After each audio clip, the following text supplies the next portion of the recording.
Bismillahirrahmanirrahim. Assalamualaikum warahmatullahi wabarakatuh. Alhamdulillah hamdan katsiran thayyiban mubarakan fih kama yuhibbu rabbuna wa yarda. Asyhadu an la ilaha illallah wahdahu la syarikalah wa asyhadu anna Muhammadan abduhu wa rasuluh.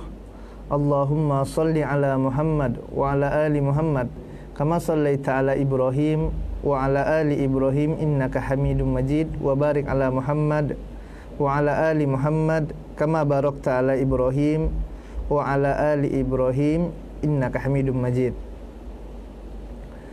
Kaum muslimin dan muslimat, pendengar Radio Raja Pontianak 94,7 FM yang dimuliakan oleh Allah Tabaraka wa Ta'ala. Pertama-tama marilah kita panjatkan puji dan syukur kita kepada Allah Tabaraka wa Ta'ala atas limpahan nikmat dan karunia yang Allah Tabaraka wa Ta'ala berikan kepada kita. Kemudian salawat dan salam semoga senantiasa tercurahkan kepada junjungan kita, Nabi yang kita cintai, Nabi Muhammad sallallahu alaihi wasallam. Begitu pula kepada keluarganya dan kepada para sahabatnya dan umatnya hingga hari kiamat.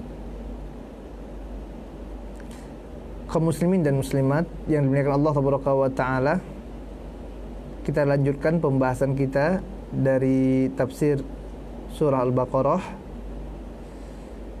Allah Tabaraka wa Ta'ala berfirman, A'udzubillahi minasyaitonirrajim. Innal ladzina kafaru sawa'un 'alaihim anzartahum am lam tunzirhum la yu'minun. Khatamallahu 'ala qulubihim wa 'ala sam'ihim wa 'ala absarihim ghishawah wa lahum 'adzabun 'azim. Allah Tabaraka wa Ta'ala mengatakan, sungguhnya orang-orang kafir itu sama saja bagi mereka kalian beri peringatan kepada mereka atau kalian tidak beri peringatan kepada mereka, mereka tidak akan beriman kepada Allah Tabaraka wa Ta'ala. Allah Tabaraka wa Ta'ala telah stempel hati-hati mereka. Begitu juga dengan telinga mereka, dengan pendengaran mereka, dan Allah Tabaraka wa Ta'ala jadikan penghalang bagi mata-mata mereka dan bagi mereka azab yang besar, kata Allah Tabaraka wa Ta'ala. Maka pada ayat ini jamaah yang dimuliakan Allah Tabaraka wa Ta'ala, orang-orang kafir yang mana Allah Tabaraka wa Ta'ala telah tetapkan kekafiran mereka dan Allah Tabaraka wa Ta'ala maha mengetahui, maka mereka ini yang telah jelas kekafirannya, maka 1000 dalil pun yang datang kepada mereka, sekian banyak mukjizat apapun yang dihadirkan oleh para rasul yang diberikan oleh Allah Tabaraka wa Ta'ala, mukjizat-mukjizat tersebut kepada mereka, mereka tidak akan pernah beriman kepada Allah Tabaraka wa Ta'ala. Akan tetapi di sini yang perlu diingat jamaah yang dimuliakan Allah Tabaraka wa Ta'ala, bukan berarti ayat ini menunjukkan bahwasanya kita tidak berdakwah kepada orang-orang kafir. Bukan berarti tidak dakwah kepada orang-orang musyrik atau orang-orang kafir tersebut. Bahkan Nabi kita tercinta Muhammad sallallahu alaihi wasallam, mereka sangat, beliau ini sangatlah bersemangat untuk mendakwakan mereka. Nabi kita tercinta Muhammad sallallahu alaihi wasallam sangat bersemangat sekali untuk mendakwakan orang-orang kafir agar mereka masuk ke dalam agama Islam. Maka hendaklah kita juga bersemangat sebagaimana panutan kita, Nabi yang kita sangat cintai Muhammad sallallahu alaihi wasallam ini sangat bersemangat untuk mendakwahkan Islam kepada orang-orang kafir tersebut. Begitu juga kita dakwahkan kaum muslimin agar tidak sampai keluar dari agama Islam. Kita ingatkan mereka, sampaikan firman-firman Allah Tabaraka wa Ta'ala agar mereka senantiasa berada di atas agama yang benar ini, berada di atas agama Islam. Ingatkan kepada mereka sebagaimana Allah Tabaraka wa Ta'ala katakan dalam Quran surah Al-Imran ayat 102, ya ayyuhalladzina amanu taqullaha haqqa tuqatih wa la tamutunna illa wa antum muslimun. Wahai orang-orang yang beriman, bertakwalah kalian kepada Allah Tabaraka wa Ta'ala dengan sebenar-benarnya takwa, wala tamutunna illa wa antum muslimun, dan janganlah pernah kalian yang meninggal, jangan pernah mati kecuali dalam keadaan Islam. Bahkan para rasul, para anbiya ini senantiasa mengingatkan kepada anak dan keturunannya, kepada umatnya, untuk mereka senantiasa menjaga nikmat Islam ini. Jangan sampai kafir, jangan sampai keluar dari agama Islam. Sebagaimana apa yang Allah Taala sampaikan dalam Quran surah Al-Baqarah ayat 132. Allah Taala mengatakan, A'udzubillahi minasyaitonirrajim. Wa wassa biha Ibrahimu banihi wa Ya'qub. Ya baniya innallaha astafa lakumuddin fala tamutunna illa wa antum muslimun. Ibrahim dan Yakub memberikan wasiat kepada anak mereka, kepada anaknya diberikan wasiat oleh Ibrahim dan Yakub. Apa wasiatnya? Ya baniya, wahai anakku, innallaha astafa lakumuddin, sungguhnya Allah Taala telah memilih untuk kalian agama. Allah telah tetapkan agama Islam ini sebagai agama kalian, agama yang benar, millat Ibrahim. Fala tamutunna illa wa antum muslimun. Maka janganlah pernah kalian meninggal kecuali dalam keadaan Islam. Maka jamaah yang dimuliakan Allah Taala, jaga keluarga kita. Senantiasa wasiatkan kepada anak-anak kita, kepada istri kita, kepada keluarga kita untuk tetap Islam. Jaga nikmat yang besar ini. Jangan sampai keluar dari agama Islam. Kenapa? Karena iblis laknatullah alaih dan bala tentaranya. Baik, begitu juga dengan orang-orang Nasrani, para misionaris, Zionis. Mereka senantiasa berupaya untuk merenggut nikmat Islam dari dada-dada kaum muslimin. Mereka ingin agar kaum muslimin kafir. Mereka ingin agar kaum muslimin keluar dari agama Islam. Mereka mengajak kaum muslimin kepada kekafiran. Baik itu kafir takdzib, dengan mendustakan ayat-ayat Allah Taala, atau kepada kafir syak. Mereka munculkan keraguan-raguan pada dada-dada kaum muslimin, ini benar tidak ya? Ini benar tidak Nabi Adam seperti ini? Kalau Nabi Adam manusia pertama, lalu apakah bentuk Nabi Adam itu seperti manusia purba? Apakah lalu bagaimana Nabi ini? Apakah bentuknya seperti ini? Mereka munculkan apa? Keraguan-raguan. Benar tidak nanti akan ada hari kiamat? Benar tidak nanti setelah meninggal akan dibangkitkan oleh Allah Taala? Benar tidak ada kehidupan di alam barzah? Mereka munculkan keraguan-raguan. Agar apa? Agar kaum muslim muncul keraguan-raguan pada hati-hati mereka, agar mereka ingkar. Dan ini bahaya jamaah yang Allah Taala. Ya, telah kita sampaikan tentang pembagian ya kekufuran, di mana di sana terdapat yang namanya kafir syak atau kufur syak, yaitu adanya keraguan-raguan terhadap sesuatu yang telah jelas. Ragu, ini Allah ada tidak ya? Benar tidak ini ada Allah?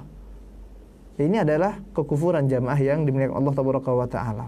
Ya, mereka senantiasa ya mengajak kaum muslimin kepada kekufuran demi kekufuran. Ya, biarlah KTP mereka Islam katanya.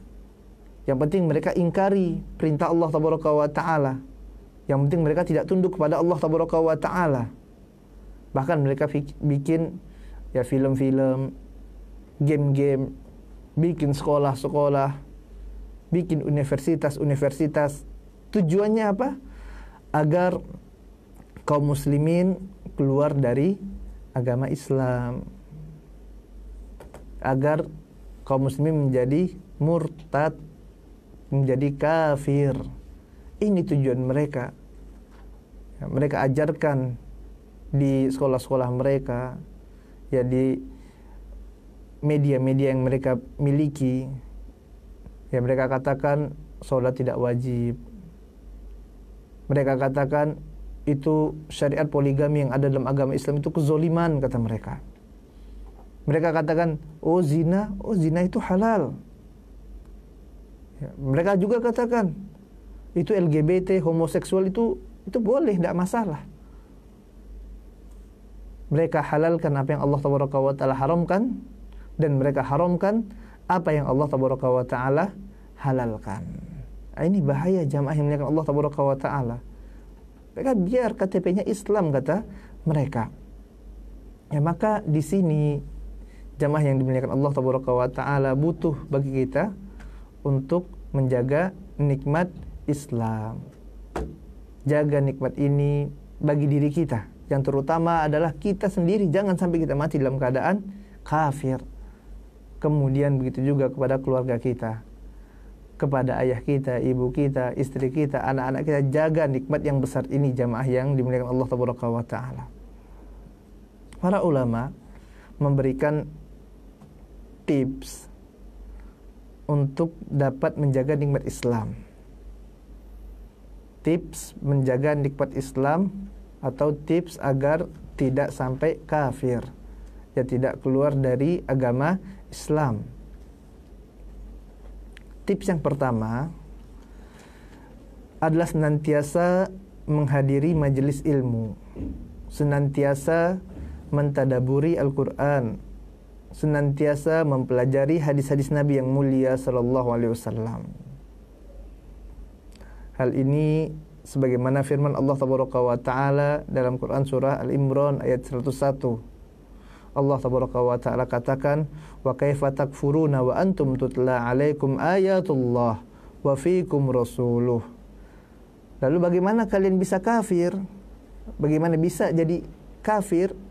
Wa antum tutla 'alaikum ayatullah, sedangkan kalian dibacakan kepada kalian ayat Allah. Artinya kekafiran sangat jauh sekali dari kalian.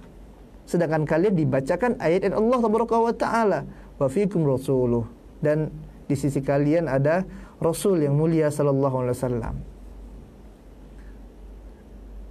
Al-Hafidz Ibnu Katsir rahimahullahu ta'ala anhu menjelaskan bahwasanya yang dimaksud dalam ayat ini adalah kekafiran itu sangat jauh dari siapapun yang mereka terus-menerus membaca Al-Qur'anul Karim. Jauh kekafiran itu dari mereka yang senantiasa mengkaji Al-Quran. Kekafiran itu jauh dari mereka yang senantiasa mentadaburi Al-Quranul Karim. Kekafiran itu juga sangat jauh dari mereka yang senantiasa mengamalkan Al-Quran. Begitu juga mereka senantiasa mempelajari hadis-hadis Nabi yang mulia sallallahu alaihi wasallam. Maka mereka adalah orang-orang yang dijamin oleh Allah Tabaraka wa Ta'ala untuk tidak kafir selama mereka istiqomah.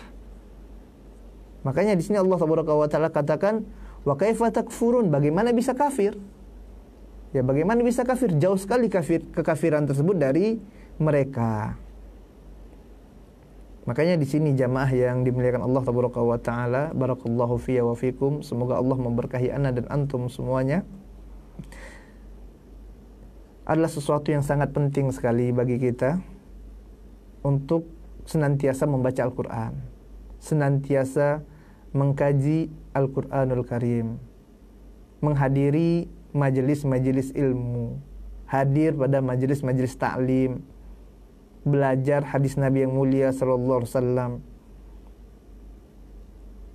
menghadiri tempat-tempat yang di sana dibahas qala Allah, qala Rasul, perkataan Allah Tabaraka wa Ta'ala, ini perkataan Rasul, ini para ulama menjelaskan tentang bagaimana Al-Quran, bagaimana hadis-hadis Nabi yang mulia sallallahu alaihi wasallam. Ya, penting kita menghadiri majelis taklim seperti ini jamaah yang dimuliakan Allah Tabaraka wa Ta'ala, yang dengannya Allah Tabaraka wa Ta'ala akan jauhkan kita dari kekafiran tersebut. Bahkan Al-Hasan Al-Basri rahimahullahu ta'ala mengingatkan ya bahwasanya jangan pernah kalian tinggalkan sedekah, kemudian juga jangan pernah tinggalkan membaca Al-Quranul Karim. Makanya jamaah yang dimuliakan Allah Tabaraka wa Ta'ala, apabila ya antum ingin keislaman antum dijaga oleh Allah Tabaraka wa Ta'ala, baca Al-Quran. Antum ingin keimanan antum ya senantiasa istiqomah, tadaburi Al-Quranul Karim, ya rajin hadir majelis-majelis ilmu. Insya Allah kekafiran itu akan jauh sekali. Bagaimana bisa kafir? Ya, sedangkan Al-Quranul Karim sendiri adalah syifa. Ya, sedangkan Al-Quran sifa'u bima fis sudur. Ya, Al-Quran itu adalah penyembuh bagi penyakit-penyakit yang ada di sudur, yang ada di kolbu. Penyakit-penyakit kolbu diobati dengan Al-Quranul Karim. Bagaimana bisa kafir? Namun sebaliknya jamaah yang dimuliakan Allah Ta'ala, apabila seseorang jauh dari majelis ilmu, malas hadir majelis taklim, tidak mau mendengarkan Al-Quranul Karim dibacakan, tidak mau. Sewaktu dibacakan ayat Allah, dijelaskan oleh para ulama bagaimana maksud ayat firman-firman Allah Ta'ala, maksud dari hadis-hadis Nabi yang mulia SAW, dia tidak mau mendengarkannya. Dia tidak mau mentadaburi ayat-ayat Allah Ta'ala, tidak mau mendengarkan hadis-hadis Nabi yang mulia SAW. Maka orang-orang seperti ini jamaah yang dimuliakan Allah Ta'ala, mereka adalah orang-orang yang sangat dekat sekali dengan kekufuran. Ya, mereka dekat sekali dengan kesyirikan. Banyak contohnya. Misal sujud sama manusia. Ini adalah suatu praktek kesyirikan jamaah yang dimuliakan Allah Ta'ala. Sujud dengan maknya, sujud dengan bapaknya, ini tidak diperbolehkan. Sujud dengan gurunya, dengan kiainya, dengan syekhnya, dengan habibnya, dengan guru besarnya, ini tidak boleh jamaah yang dimuliakan Allah Ta'ala. Hatta dengan Rasul yang mulia sallallahu alaihi wasallam tidak boleh sujud. Sebagaimana apa yang dilakukan oleh Mu'adz radhiyallahu ta'ala anhu dalam hadis yang diriwayatkan Imam Nasa'i. Sewaktu Mu'adz pulang dari negeri Syam, dan di sana dia melihat orang-orang sujud kepada pendeta-pendeta Nasrani, maka Mu'adz berinisiatif sewaktu pulang ke Madinah, berjumpa dengan Nabi yang mulia sallallahu alaihi wasallam, langsung sujud. Akan tapi ternyata hal ini diingkari oleh Nabi yang mulia sallallahu alaihi wasallam. Ya, ini tidak boleh, kata Rasul tercinta Muhammad sallallahu alaihi wasallam, tidak boleh, ini tidak benar. Kemudian Nabi sallallahu alaihi wasallam katakan, kalau seandainya boleh manusia itu sujud dengan manusia yang lainnya, ya, kalau seandainya boleh, maka akan aku perintahkan seorang istri untuk sujud kepada suaminya. Ini kalau boleh jamaah. Ya, akan tetapi ini pun tidak diperbolehkan. Ya, maka kalau sama Rasul saja tidak boleh, lalu bagaimana boleh sujud dengan kiai, dengan guru, dengan syekh, dengan orang tua, dengan ibu, dengan bapak? Maka ini lebih tidak diperbolehkan. Kenapa mereka sampai sujud? Karena mereka tidak pernah menghadiri majelis taklim, tidak pernah menghadiri majelis yang di sana dibahas tentang tauhid kepada Allah, tentang kesyirikan. Mereka tidak pernah belajar. Makanya mereka sangat dekat sekali kepada kekufuran, ya, dekat kepada kesyirikan jamaah yang dimuliakan Allah Ta'ala. Dan begitu juga kita dapati ternyata banyak orang kesana kemari pakai jimat. Di tokonya digantung jimat-jimat penglaris yang meyakini ini angka sial, ini hari sial, ya. Ini adalah semuanya kesyirikan jamaah yang dimuliakan Allah Ta'ala. Dan ini sangat dekat sekali dengan kekafiran. Hal ini dikarenakan mereka jauh dari majelis ilmu, jauh dari Al-Quranul Karim, jauh dari hadis-hadis Nabi yang mulia sallallahu alaihi wasallam. Ya, maka tips yang pertama adalah ya, senantiasa menghadiri majelis ilmu, senantiasa mentadaburi ayat-ayat Allah Ta'ala, senantiasa membaca hadis-hadis Nabi yang mulia sallallahu alaihi wasallam. Kemudian tips yang kedua adalah jangan pernah meremehkan maksiat.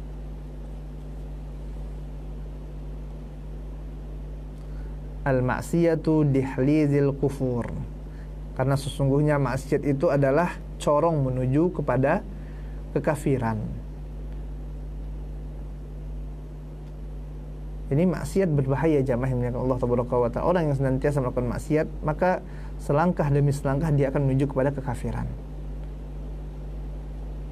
Kenapa? Karena dia merupakan corong dari kekafiran itu sendiri. Maksiat terus senantiasa melakukan maksiat, maka nanti akan sampai hatinya menjadi gelap.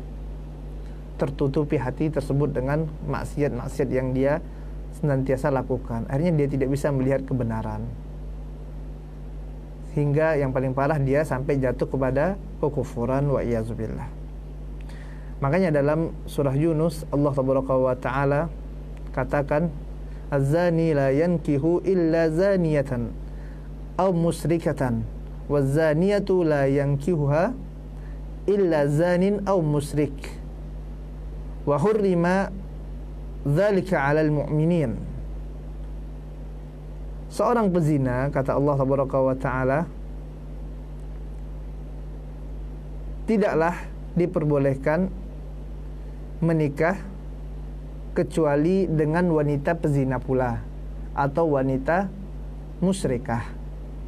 Begitu juga dengan seorang wanita yang tukang zina, tidak diperbolehkan menikah kecuali dengan lelaki tukang zina juga ataupun dengan seorang lelaki yang musyrik. Wa hurrima dzalika 'alal mu'minin, dan hal tersebut diharamkan bagi orang-orang yang beriman, kata Allah tabaraka wa taala. Syekhul Islam Ibn Taimiyah rahimahullahu ta'ala anhu, sewaktu beliau menjelaskan tentang ayat ini, beliau rahimahullahu ta'ala anhu mengatakan, seorang lelaki tukang zina tidaklah menikahi wanita kecuali wanita itu tukang zina atau wanita musyrikah, atau wanita pezina atau wanita pezina tidaklah menikahi kecuali lelaki pezina atau musyrik. Syekhul Islam rahimahullahu ta'ala mengatakan, zina ini adalah sesuatu yang mengantarkan kepada kesyirikan, dan tidaklah pada suatu daerah tersebut tersebar perzinahan, melainkan di sana juga akan tersebar kesyirikan, kata beliau rahimahullahu ta'ala. Pada suatu daerah kalau di sana banyak terjadi perzinahan, maka di sana akan laris juga kesyirikan demi kesyirikan. Begitu pula sebaliknya, tidaklah tersebar kesyirikan di suatu daerah, melainkan juga di sana akan tersebar padanya zina. Bahkan para ulama menjelaskan tentang 3 pokok kemaksiatan. Ada 3 pokok kemaksiatan, kata para ulama.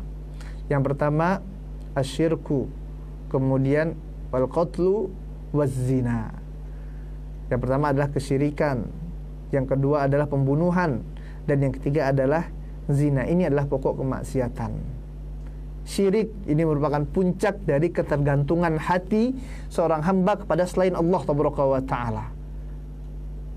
Sedangkan membunuh ini merupakan puncak dari segala bentuk kemarahan. Adapun zina ini merupakan puncak dari segala bentuk syahwat. Ya, oleh sebab itu 3 hal ini disebut oleh para ulama merupakan 3 pokok kemaksiatan: syirik, membunuh, dan zina. Makanya di sini jamaah yang dimuliakan Allah tabaraka wa taala, pendengar Radio Roja Pontianak 94,7 FM yang dimuliakan Allah tabaraka wa taala, jangan pernah meremehkan maksiat. Sekecil apapun maksiat adalah maksiat. Jangan pernah diremehkan karena dia merupakan corong kepada kekafiran. Kemudian tips yang ketiga agar terselamatkan dari kekafiran adalah jangan menyelisihi perintah Rasul. Jangan menyelisihi perintah Rasulullah sallallahu alaihi wasallam. Allah tabaraka wa taala katakan, "Falyahdharil ladzina yukhalifuna an amrihi an tusibahum fitnatun aw yusibahum adzabun alim." Maka hendaklah orang-orang yang menyelisihi Rasul itu berhati-hati, kata Allah tabaraka wa taala. An tusibahum fitnah, akan menimpa mereka fitnah, au yusibahum adzabun alim, atau akan menimpa mereka azab yang pedih, kata Allah tabaraka wa taala. Ya, hendaklah waspada orang-orang yang menyisir Rasul ini ditimpa fitnah. Apa yang dimaksud dengan fitnah di sini jamaah yang dimuliakan Allah tabaraka wa taala? Imam Ahmad rahimahullahu taala mengatakan yang dimaksud dengan fitnah adalah kesyirikan atau kekufuran. Yang dimaksud dengan fitnah pada ayat ini adalah kesyirikan atau kekafiran, sebagaimana firman Allah tabaraka wa taala, wa iftumuhum wa akhrijuhum min haitsu akhrajukum wal fitnatu asyaddu minal qatl. Fitnah itu lebih parah, lebih kejam daripada pembunuhan. Yang dimaksud dengan fitnah di sini adalah kesyirikan atau kekufuran. Ya, maka hendaklah orang-orang yang mengisi Rasul tersebut menyelisih sunnah Rasul yang mulia sallallahu alaihi wasallam, menyelisih petunjuk Nabi yang mulia sallallahu alaihi wasallam, ini berhati-hati, mereka akan ditimpa fitnah, yaitu ditimpa kesyirikan. Mereka akan jatuh ke dalam kekufuran, jatuh ke dalam kesyirikan demi kesyirikan. Kenapa? Karena mereka senantiasa menyelisih Rasul, tidak mau patuh kepada Rasul. Rasul perintahkan A, mereka maunya B. Rasul perintahkan B, mereka maunya C. Tidak mau tunduk kepada Rasul yang mulia sallallahu alaihi wasallam. Dan maka mereka adalah orang-orang yang akan sangat dekat sekali dengan kesyirikan, akan sangat dekat dengan kekufuran, karena mereka senantiasa menentang dan tidak mau patuh kepada Rasul. Kemudian tips yang keempat agar kekufuran tersebut dapat terhindar dari diri seseorang adalah dengan memperbanyak doa kepada Allah tabaraka wa taala, meminta kepada Allah tabaraka wa taala, memohon kepada Allah agar diberikan keistiqomahan di atas agama Islam, memohon kepada Allah tabaraka wa taala agar ditetapkan hati di atas agama yang lurus ini, memohon kepada Allah agar dimatikan dalam keadaan husnul khatimah. Perbanyak membaca doa-doa yang diajarkan oleh Nabi yang mulia sallallahu alaihi wasallam. Di antaranya adalah ya muqallibal qulub tsabbit qulubana ala dinik.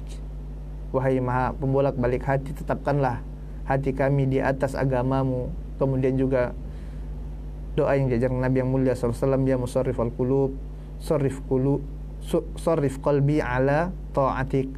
Wahai Zat yang maha memalingkan hati, palingkanlah hati kami, hatiku di atas ketaatan kepadamu. Perbanyak mohon kepada Allah tabaraka wa taala, berdoa kepada Allah tabaraka wa taala agar Allah tabaraka wa taala tetapkan hati kita di atas agama yang lurus ini.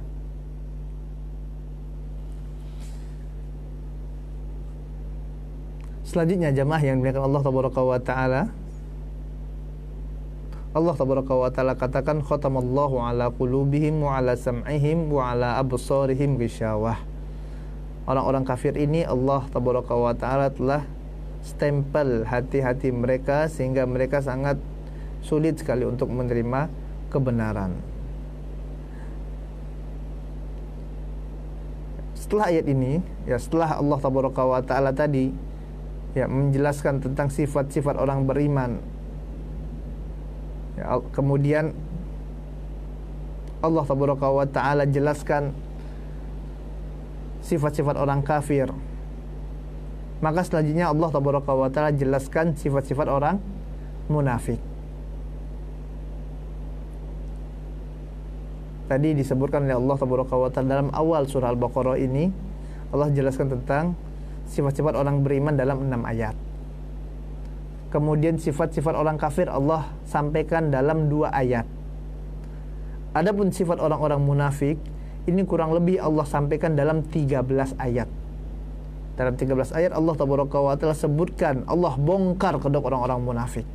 Allah sampaikan ini loh orang-orang munafik. Allah buka aib mereka. Allah sampaikan kepada kaum muslimin. Kenapa? Karena ini mereka berbahaya jamaah yang dimuliakan Allah tabaraka wa taala. Orang-orang munafik ini adalah musuh dalam selimut. Mereka menampakkan keislaman mereka. Mereka menunjukkan kepada kaum muslimin seolah-olah mereka adalah bagian dari kaum muslimin.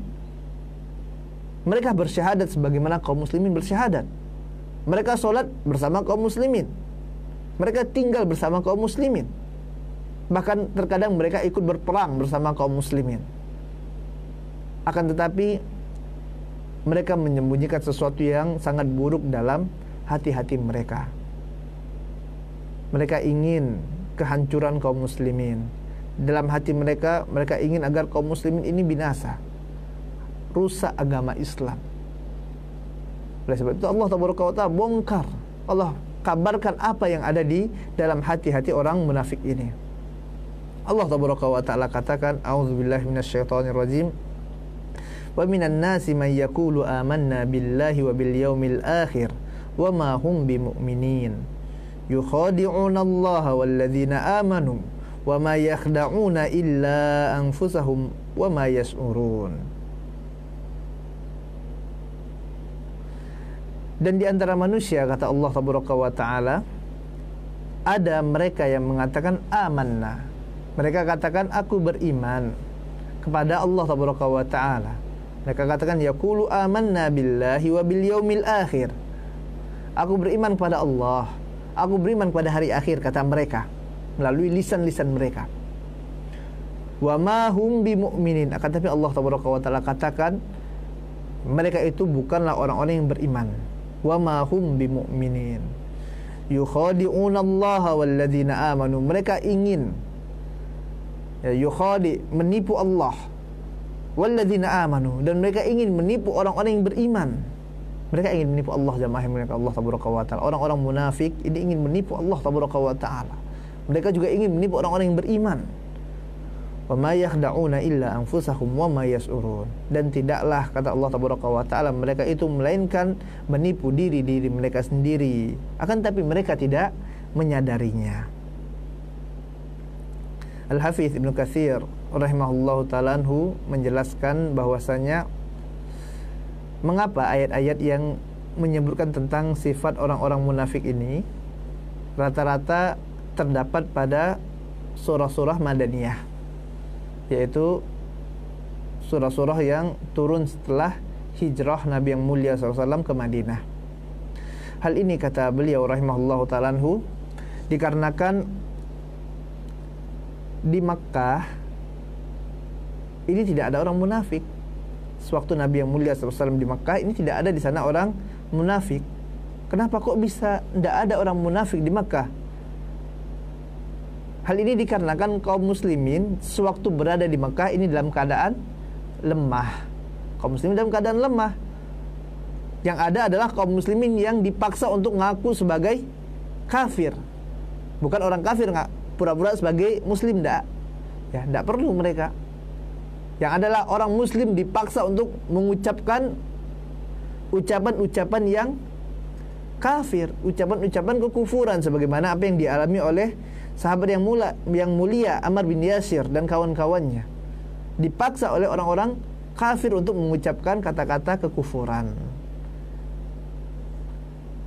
Ini sewaktu berada di Makkah. Akan tetapi sewaktu kaum muslimin hijrah ke Madinah, kaum muslimin dalam keadaan yang kuat, dalam keadaan yang kokoh. Di sana ada suku Aus dan Khazraj yang mereka membela Rasul tercinta Muhammad sallallahu alaihi wasallam. Mereka rela berperang untuk kekasih mereka Muhammad sallallahu alaihi wasallam. Mereka cinta kepada Nabi yang mulia sallallahu alaihi wasallam. Artinya kaum muslimin di Madinah dalam keadaan kuat, mendapat dukungan. Makanya nanti muncul orang-orang munafik. Ya, muncul di sana orang-orang munafik karena kaum muslimin dalam keadaan kuat. Ya. Dan di antaranya adalah Abdullah bin Ubay bin Salul, yang mana dia ini adalah gembong munafik. Ya, gembong dari tokoh utama orang munafik. Yang mana dia ini jamaah yang milik Allah Subhanahu wa taala awalnya adalah kandidat yang akan diangkat menjadi pemimpin kota Madinah. Ini kandidat penguasa pada saat itu. Akan tapi tidak jadi.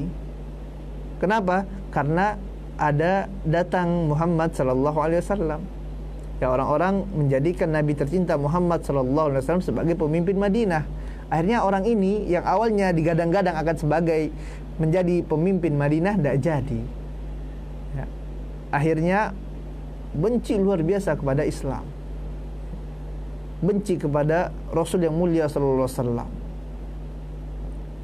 Akan tetapi dia mau melawan Nabi yang mulia SAW tidak bisa. Kenapa tidak bisa? Karena Rasul yang mulia SAW ya didukung oleh Aus dan Khazraj. Banyak yang dukung Nabi yang mulia SAW di Madinah. Kaum muslimin dalam keadaan kuat. Akhirnya dia tidak bisa ngapa-ngapain. Tidak bisa mau melawan, mau bunuh diri. Akhirnya dia ya pura-pura masuk ke dalam agama Islam. Dia ingin merusak agama Islam dari dalam. Dia ingin menikam kaum muslimin dari dalam. Ini musuh dalam Islam. Ini orang-orang munafik ini berbahaya, jamaah yang dimuliakan Allah tabaraka wa taala. Dia muncul ketika Islam dalam keadaan kuat. Kalau Islam lemah seperti di Mekah, ini tidak muncul orang munafik. Ya, karena mereka tidak ada takutnya. Mereka tidak takut. Mereka akan ya tampakkan kemunafikan ini. Ya, adanya orang munafik ini adalah sewaktu kaum muslimin dalam keadaan kuat. Ini dia jadi musuh dalam selimut. Makanya ya Allah tabaraka wa taala katakan orang-orang munafik ini ya mereka adalah ya keraknya neraka jahanam, fidarkil asfal.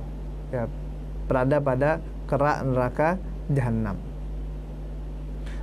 Allah tabaraka wa taala katakan wa minan nasi may yaqulu amanna billahi wa bil yaumil akhir wa ma hum bimumin. Di antara manusia ada yang mereka mengatakan aku beriman, kami beriman kepada Allah dan beriman kepada hari akhir. Akan tapi sejogja mereka tidaklah beriman. Akan tapi hakikatnya mereka bukanlah orang-orang yang mukmin. Di sini jamaah yang dimuliakan Allah tabaraka wa taala, barakallahu fiyya wa fikum. Allah menyebutkan orang-orang munafik itu mereka beriman hanya di lisannya saja. Mereka hanya mengungkapkan iman dengan lisan, akan tapi hatinya tidak beriman. Ya, mereka bersyahadat, ya lisan mereka bersyahadat. Bahkan mereka juga beramal, jamaah yang dimuliakan Allah tabaraka wa taala. Mereka sholat, orang munafik itu sholat. Mereka beramal dengan anggota badan, akan tetapi hati mereka mengingkarinya. Hati mereka mengingkari keimanan tersebut. Oleh sebab itu iman yang benar adalah seseorang meyakini dengan hati, kemudian mengucapkan dengan lisan, dan mengamalkan dengan anggota badan. Kalau dia cuma mengucapkan dengan lisan saja, dia cuma mengamalkan dengan anggota badan saja, akan tapi hatinya tidak beriman, maka ini tidak dikatakan seorang mukmin. Ini artinya orang munafik. Makanya Ahlus Sunnah wal Jamaah sepakat bahwasanya iman itu adalah ya, keyakinan dalam hati, perkataan dengan lisan, amal dengan anggota badan, kemudian iman juga bertambah dan berkurang, yazid wa yanqus. Dan ini tidak boleh dikurang-kurang, jamaah yang dimuliakan Allah tabaraka wa taala. Misal dia meyakini, ya dia yakin dengan kolbunya, yakin, sebenar-benarnya yakin, tidak ada keraguan. Akan tapi dia tidak mau syahadat, maka apakah orang ini dikatakan orang yang beriman? Kita katakan ini bukan orang yang beriman, ini orang kafir. Sebagaimana Abu Talib, yang dia mengimani Rasul yang mulia SAW, percaya tentang kenabian. Akan tapi sewaktu disuruh mengucapkan syahadat, 2 kalimat syahadat, ya disuruh mengucapkan la ilaha illallah, dia tidak mau. Maka yang seperti ini tidaklah benar. Yang seperti ini adalah iman yang salah. Begitu juga apabila ada orang yang maunya syahadat saja, ya syahadat mau, aku syahadat nih, asyhadu an la ilaha illallah, asyhadu anna muhammadar rasulullah, mau syahadat, akan tetapi tidak mau sholat, tidak mau puasa, tidak mau zakat. Ini pun juga tidak benar. Ini pun keliru, jamaah yang dimuliakan Allah tabaraka wa taala. Ya dia katakan yang penting ya saya kan syahadat, yang penting syahadat saja. Saya mau nih syahadat, saya mau ini syahadat, akan tapi saya tidak mau sholat ya. Saya mau syahadat, akan tapi saya tidak mau puasa ya. Saya tidak mau menjauhi khamar ya. Saya tidak mau kalau disuruh tidak berzina. Saya tidak mau kalau disuruh tidak makan babi. Nah, ini tidak benar juga imannya. Ya. Ini namanya kufur iba wastikbar. Ini sombong. Tidak mau patuh kepada Allah Tabaraka wa Ta'ala. Ini pun tidak benar iman yang seperti ini, jamaah yang dimuliakan Allah Tabaraka wa Ta'ala.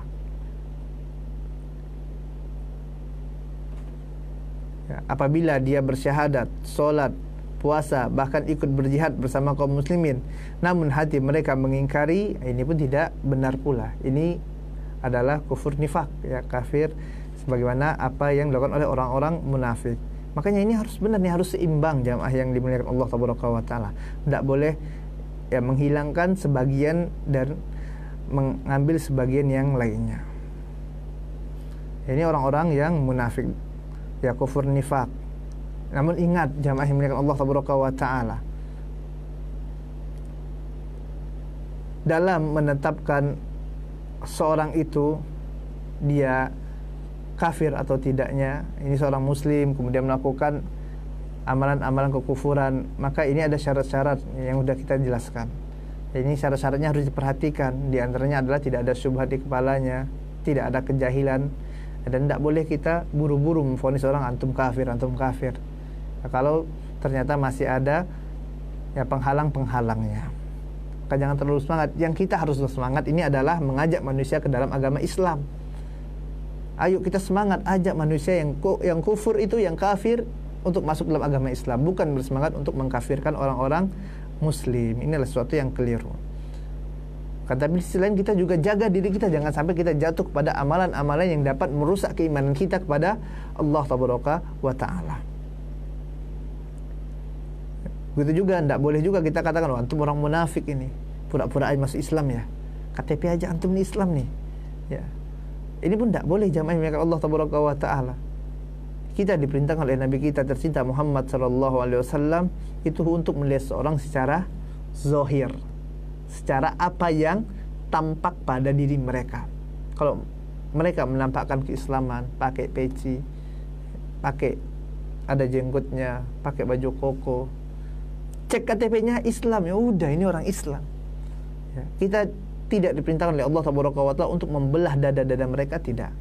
Kita cukup hukumi mereka secara zahir. Adapun apa yang ada dalam hati-hati mereka, maka kita serahkan kepada Allah Tabaraka wa Ta'ala. Dan nanti Allah Tabaraka wa Ta'ala akan membalasnya, dan Allah Tabaraka wa Ta'ala Maha mengetahui apa yang ada dalam hati-hati mereka. Anda rasa ini saja yang dapat kita sampaikan pada kesempatan kali ini. Semoga Allah Tabaraka wa Ta'ala ya jaga keislaman kita. Semoga Allah Tabaraka wa Ta'ala anugerahkan kepada kita keistiqomahan. Semoga Allah Tabaraka wa Ta'ala jauhkan diri kita dari segala penyakit-penyakit hati, dari segala penyakit kemunafikan. Dan semoga Allah Tabaraka wa Ta'ala matikan kita dalam keadaan husnul khatimah. Wassallallahu ala nabiyina Muhammadin wa ala alihi washabihi wasallam. Subhanakallahumma wabihamdika asyhadu an la ilaha illa anta astaghfiruka wa atubu ilaik. Assalamualaikum warahmatullahi wabarakatuh.